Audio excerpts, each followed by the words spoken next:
Shalom, Kal Halal, Wahawa, La Yahweh, Ba'asham Yahweh Shah, Ba'asham, Rachak Wadash. Double honors to the elder apostles at Great Millstone who rule well and who have taught us knowledge. Honors and salutations to you, fellow laborers that's doing the work of truth, sincerity. Shalom to you, and shalom to the few Akwaf that believe as well. This is the brother Hardab, come back at you with another lesson. And I just entitled it The Power of the Hebrew, because that's our language. And so it's very important that we go into our language, especially when you're doing certain lessons. You may have to go into the Hebrew and see what the Hebrew says, what the word there in the Hebrew, so you can get a better understanding. And then even, some words go back to Greek and also Latin too, but the most powerful of the three, the most powerful of the three is the Hebrew. Excuse me. So, this is the prologue of Ecclesiastes, if you don't know. And what I've done is I just scrolled down to start off with this prologue. Lord willing, this video lesson is edifying as well too. Let me say that too, because Paul said, "Let all things be done unto edification." All right, so this is the prologue. It says, "Wherefore let me entreat you to read it with favor and attention, and to pardon us wherein we may seem to come short of some words, which we have labored to interpret. For the same things uttered in Hebrew and translated into another tongue have not the same force in them. And not only these things, but the law itself and the prophets and the rest of the books have no small difference when they are spoken in their own language." So, that right there gives you the idea, all right, that when you read the actual Hebrew, right, the ancient Paleo Hebrew, that language has a great force or power within the language. All right, so let me finish this up. It says, "For in the 8th and 30th year coming into Egypt, when Eugedes was king and continuing there some time, I found a book of no small learning. Therefore I thought it most necessary for me to bestow some diligence and travail to interpret it, using great watchfulness and skill in that space, to bring the book to an end and set it forth for them also which in a strange country are willing to learn, being prepared before in manners to live after the law." So, this is something I want to read to start this lesson off, because that's powerful. That's powerful. It shows you how powerful the Hebrew is, right? When you actually can go into the language. And so, let's go from there. I got a few precepts I want to get into to show you about the Hebrew, right? So, let's deal with the word kill, right? So, the word kill. This is Genesis 4:15. It says, "And the Lord said unto him, Therefore whosoever slayeth Cain, vengeance shall be taken on him sevenfold. And the Lord set a mark upon and the Lord set a mark upon Cain, lest any finding him should kill him." So this is during the time of Cain and Abel. All right. When the Lord put the mark upon Cain. Now, when you go to the blue letter, look at the word kill, right? Remember, Cain killed Abel. So when you go to Genesis 4:15 in the blue letter and look up that word kill, scroll down a bit.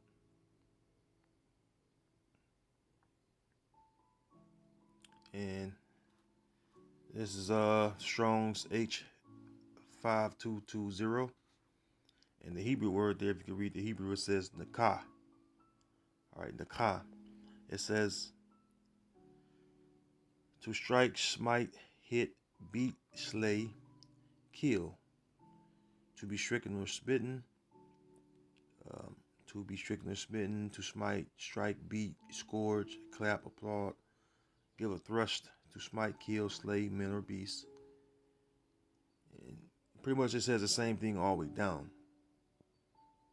All right, to wound, to beaten, fatally smitten, same thing, right? So when you go to Exodus, right, to the same word kill, all right, what you're going to do, Exodus 20, you get a different Hebrew word there. All right, with the, the wacky tacky Christians, they say the 10 Commandments, right? Which there's more than 10 Commandments. But the word kill there in Exodus 20, where it says thou shalt not kill,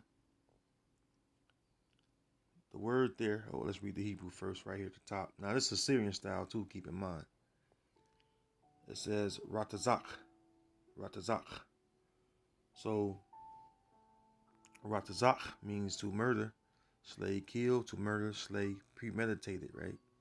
So when you premeditated, or when you premeditate to kill someone or murder someone, take someone's life, that's actual murder. So it's two different things. All right, it's intentional uh, taking of a life. All right. It says slayer. I'm sorry. Accidental as avenger. Slayer, intentional. To be slain, to murder. Assassinate, murderer, assassin. So there's two different words there. All right.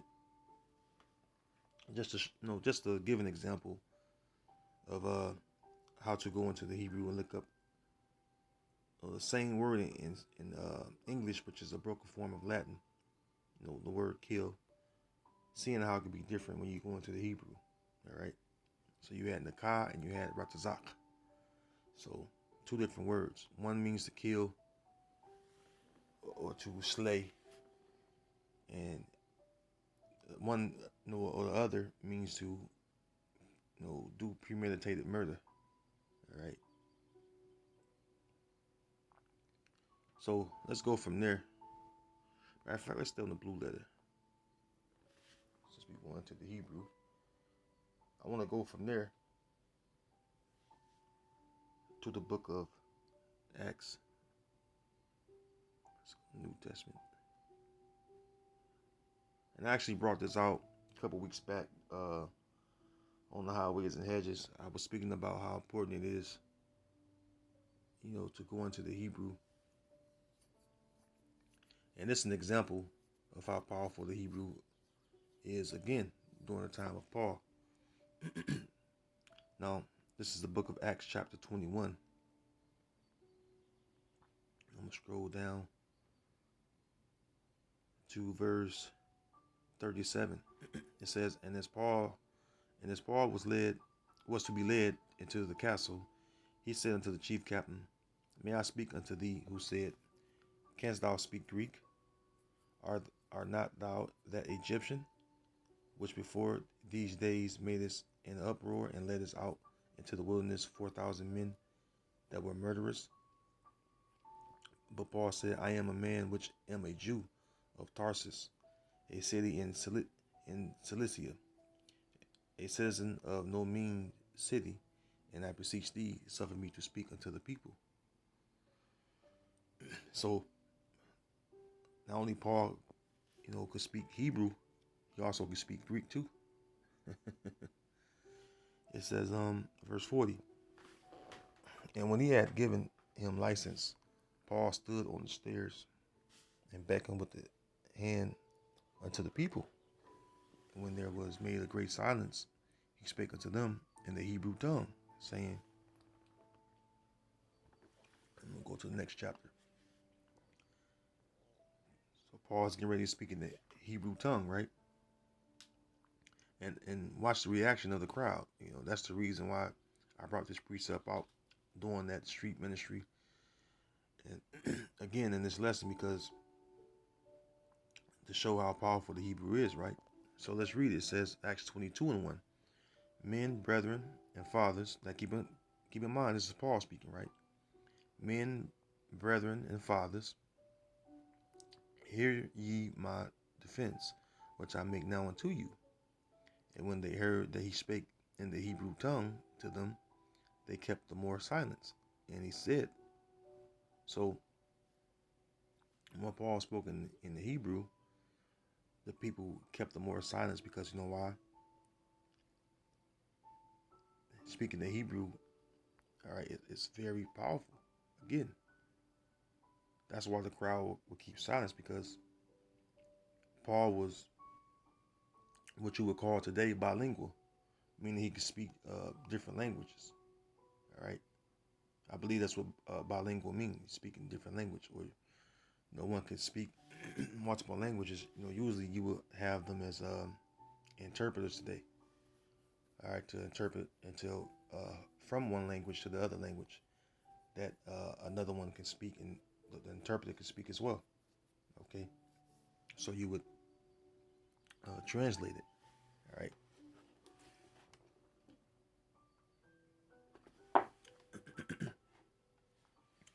So that's one more example, right? So let's go from there. I want to go to the book of Revelation. All right, Revelation chapter 16 and verse 16. Excuse me. It says, and this is talking about, this. Well, first let's start off with this is some of the revealings, or some of the things that were revealed to John the Baptist on the island of Patmos. All right, so when you read up, you can get the backdrop of the story. But this is basically what the Most High is going to do when he gathers the different militaries or armies of the earth.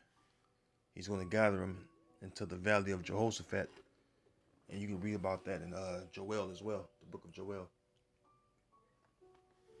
But when you go into Revelation 16:16, it says, and he gathered them together into a place called in the Hebrew tongue Armageddon. And see, many people, when they hear the word Armageddon, you hear them speak about Armageddon, and they say it's the end of the world and all that, right? Because, it's the end of Esau's world, all right, when Armageddon happened. Now, when you know the actual Hebrew, because you go in the blue letter, it even refers you to the language, right? So whenever it pops up, okay, there we go. The word Armageddon, right? It shows you the actual Hebrew, all right? And they give you the root word etymology of Hebrew origin, right? Now, when you know the Hebrew, excuse me, when you know how to put the whole word together, because actually that's a compound word. That the word har and magad one, that goes together, because the way you would pronounce it, and I'm right here at the root etymology right here. Let me scroll up a little bit so you can see. But when you can actually put the Hebrew together, it'll actually say Harmagad one. All right, Harmagad one is, which is a mountain of troops. All right, mountain of troops. The word Har is that's mountain. Uh, Ma is short for saying of, and God one meaning troops, or so another word for troops is soldiers. So mountain of troops is what it will say. All right. So this is the instance where it referred, where in the New Testament, it was published a lot in Greek, but it even told you how to go back to even see what the word Armageddon mean, which you had to go back to the Hebrew. Now, I could have clicked on the word, right? Like if I click on it right here, See, it says har, says hill, mountain, hill, country, mount, right? And then I click on the other one. It says Magad one. It says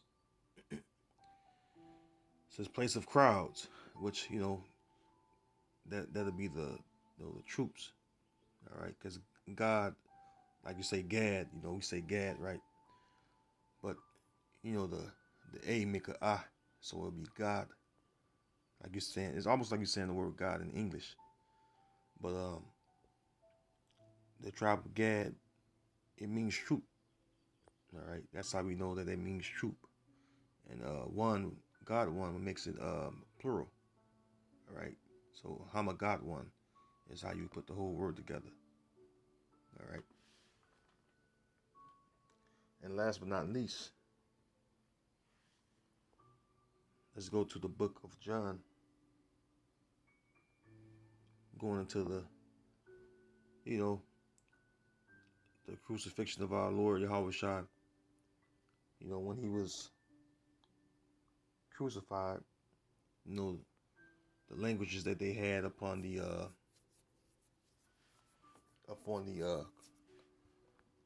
sign of the cross, or the sign that was on the cross. So let's go down to this is the book of St. John, chapter 19, verse 16. It says, "Then delivered he him, therefore, unto them to be crucified, and they took Yahweh Shai and led him away." Excuse me. "And he, bearing his cross, went forth into a place called the place of a skull, which is called in the Hebrew Golgotha." All right. So even to pronounce the word Golgotha, you have to go to the Hebrew, right? And I'm not going to click on that because the most important part I want you to get is the fact that when they wrote, all right, upon the cross that Yahweh Shai was crucified on, the languages, right? It says, verse 18, where they crucified him and two other with him on either side one, and Yahweh Shai in the midst. And Pilate wrote a title and put it on the cross, and the writing was Yahweh Shai of Nazareth, the King of the Jews. This title then read many of the Jews, for the place where Yahweh Shai was crucified was nigh to the city, and it was written in Hebrew and Greek and Latin. And the reason being, of course, you had Israelites that was speaking, the actual Hebrew, but then also you had them, the ones that were speaking Greek, coming from those Greek regions, and they spoke the Greek language. They was Hellenized, and then you had Israelites that spoke Latin as well. Okay.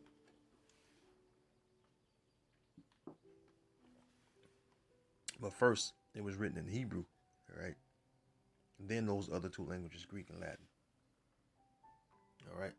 So, and even trying to find, Yahweh Shai name in the Hebrew, well, you have to go to the Hebrew to find out his name, because his name ain't Jesus. There's no J in the Hebrew or E, and Jesus is not a Hebrew name anyway. All right. To go to the actual name, you will have to go to the Hebrew, and that's actually, I'm going to go to it, right? Let's click on that. Let's go to the word Jesus.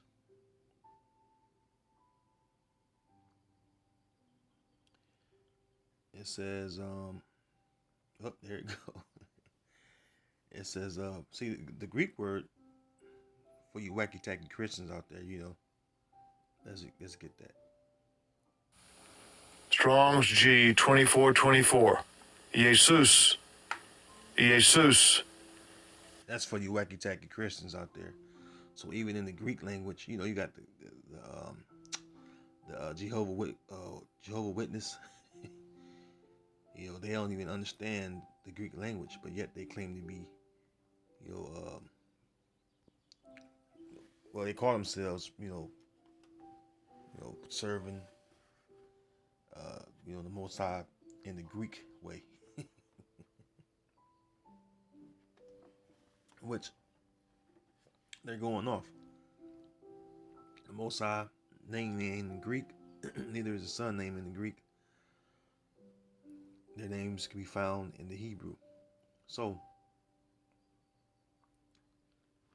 Yahweh Shai, right? This, and you see they go back to, referring to the Hebrew, and it goes back to the name Joshua, because it's mainly a part of that origin, right? And so when you read his name in the actual Hebrew, it'll say, I'm sorry, Yahweh Shai, because when you let's see, this is the way you say Joshua, right? It says Yahweh Shai Wa I, all right? So this is Joshua name, but in Yahweh Shai's name, you don't have that extra wa at the end. All right, it's just Yahweh Shai. So it'll be closer more to, I believe that's Hosea. Let's go to that real quick.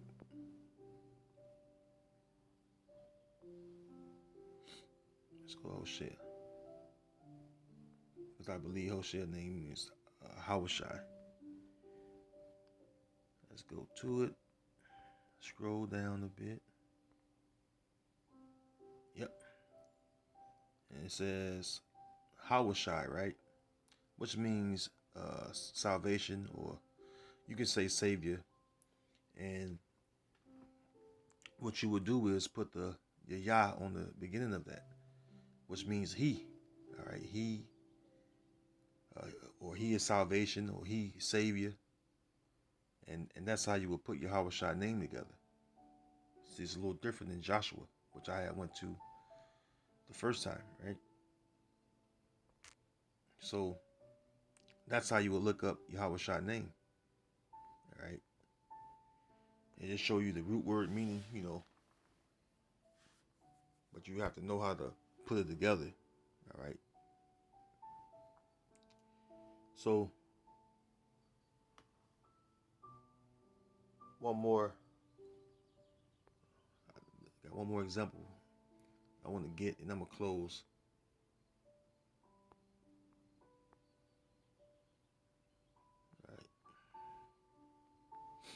All right. Revelation 9:11, it says, and they had a king over them, which which is the angel of the bottomless pit, whose name in the Hebrew tongue is Abaddon, but in the Greek tongue had his name Apollyon.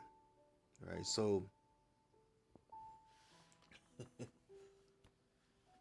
we know that in the Hebrew that'll actually be Abad. All right, Abad. Abad means, well, let's click on it real quick. We're gonna click on it and dig it up. Right. All right, Abad. See, it says of Hebrew origin. Let's click on that, H11, and as you can see, it says